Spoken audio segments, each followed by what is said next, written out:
feel like a bartender shaking a drink. Just another day in the pottery studio, getting messy.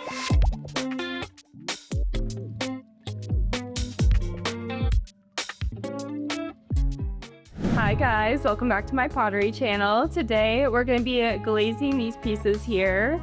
These are some bisque-fired pieces.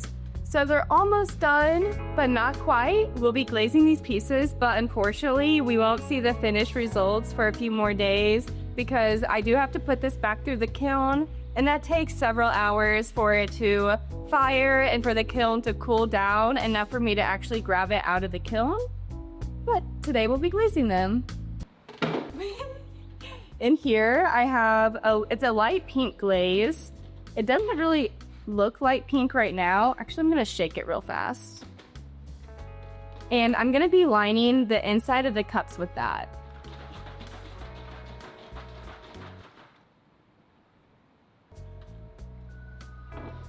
Yep. It's just another day in the pottery studio, getting messy. Good thing this just wipes off pretty easily. All right, now that we have that shook up, I'm going to dump it in my cup here. And then very precisely, I'm going to dump it out and spin it and try not to get any clay running down the sides. Get a little swirl, little tap. No. Is that? And then it's gonna do that for these other two pieces.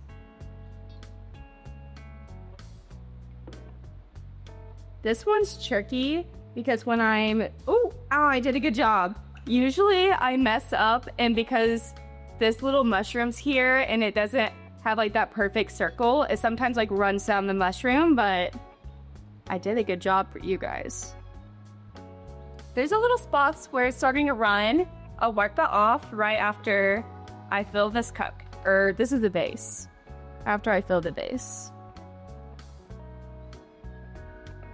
You want to do the inside glaze first because when it does, unfortunately, run down the piece a little bit, we want to be able to wipe that away. And besides, like if we had the other glaze on the outside, we couldn't necessarily wipe it away without wiping the other glazes away with it. I'm all done with this guy. Gonna set that under my wedging table. I'm just gonna take my sponge and kind of wipe up these little spots.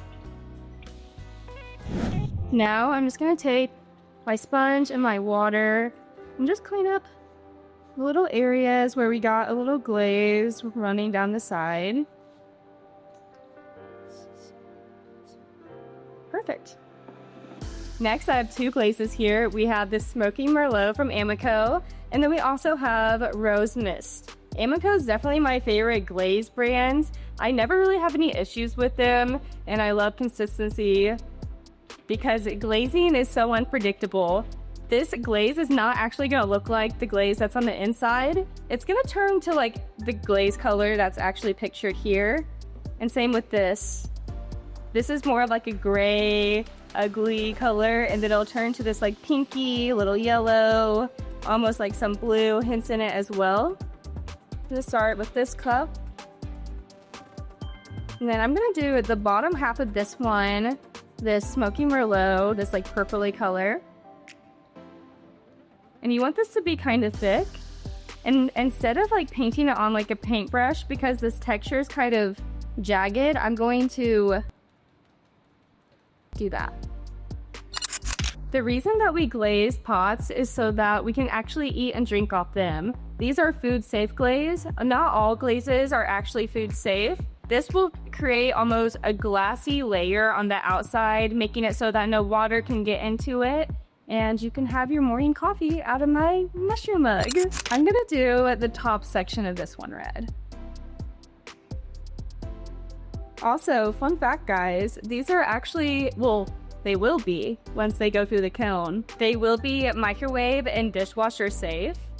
I know, especially when I was an artist like selling my art at art shows, a lot of people would be hesitant to buy my pottery mugs or my clay mugs, whatever you want to call these, because they didn't think they could actually put them in the microwave or put them in the dishwasher.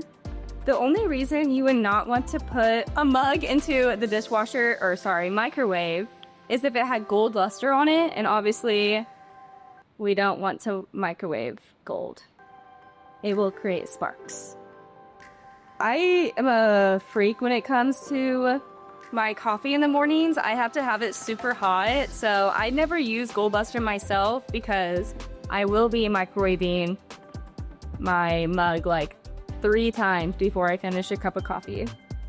I try to use a lot of nature textures in my pottery. This kind of looks like coral to me. I don't know what these stripes represent, but once they're actually fired, they kind of give like almost like an earthy playfulness to them. I don't know. I'm inspired by the earth, guys. See? As like any artist, I guess. I actually started carving my cups like this. Let me give you a close-up view. So on here, you can see that this is actually done by taking clay away from the pot once I throw it.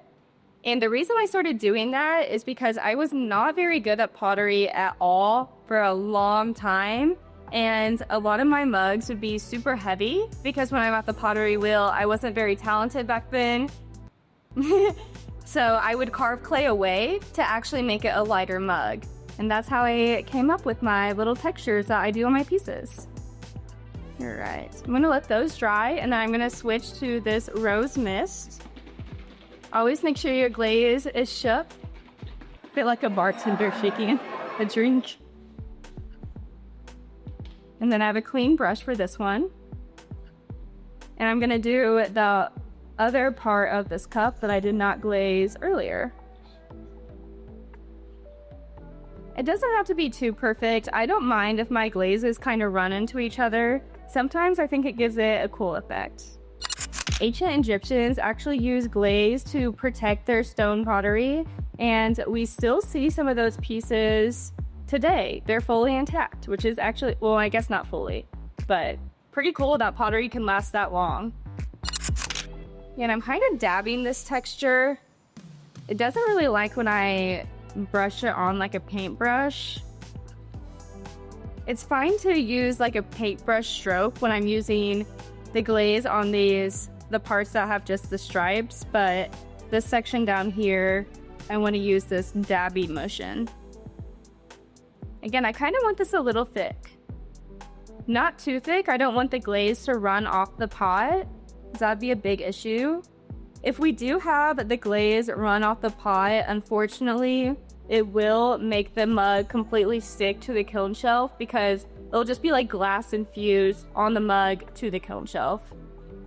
Unless you have Avancer shelves, which are really cool. There's the Avancer shelves are these really expensive shelves that you can put in the kiln, and when the glaze runs on it, it doesn't actually stick to it for some reason. One day in my pottery studio, I'll have a big fancy kiln with Avancer shelves. For now, I do not.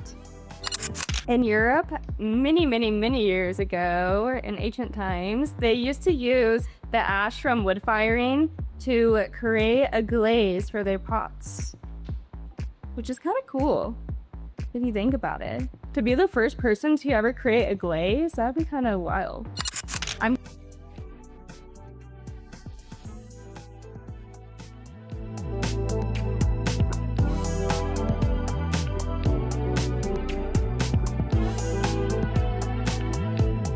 While I wait for these pieces to dry, I wanted to show you guys some of my very first pottery pieces. These are not my best pottery pieces. These are like literally the first things I've ever made. This is a little plate, I guess, with some rolled texture on top of it. For the longest time when I started doing pottery, I was obsessed with making little tiny things. So here's a tiny little vase I made. And then we have my very first bowl. And then this little guy, I don't know what I was doing here. I was playing around with these circles on this form. Here's some of the mugs I've made. This is a hand-built mug. Before I ever started like wheel throwing mugs, I used to hand build them. So here's one of those. Of course, lots of texture. Remember, I was not good at pottery at the beginning, and everything I made was super heavy. So that's why you see all this texture on it. I wanted to make it lighter. This is one of my first ever wheel thrown mugs. This one's ancient. Look at this handle. Very burst handle. Here's another hand-built one. I really wish I would have saved like my early on like best pieces. I feel like these aren't the best pieces I made back then, but I wanted to start selling my pottery, so unfortunately I got rid of most of my stuff. Here was a mug I made a little bit later on, but it's still an early one. I really like this guy. Anyways, thanks for watching my pottery haul. I just wanted to show you something while I wait for these pieces to dry here. These aren't all the way dry yet, but I'm gonna go ahead and wipe off that extra glaze that got on the bottom of the pieces. The reason we do this is because if I left it on there, the glaze would stick to that kiln shelf, making the whole mug be one with the kiln shelf, and I don't want that. So I'm just gonna give a tiny bit of room at the bottom between the kiln shelf and the mug itself. Just taking a clean sponge and sponging away that glaze. Okay. All right, guys, we're done glazing these pieces. As you can see, they're still a little damp. I'm just gonna let those dry for a little bit, and then I'll put them in the kiln, and in about a day or two, these will be completely done and usable, and you'll be able to drink out of them. But thanks for hanging out with me in my pottery studio. I hope you guys have a lovely day. Please like and subscribe. Bye, guys.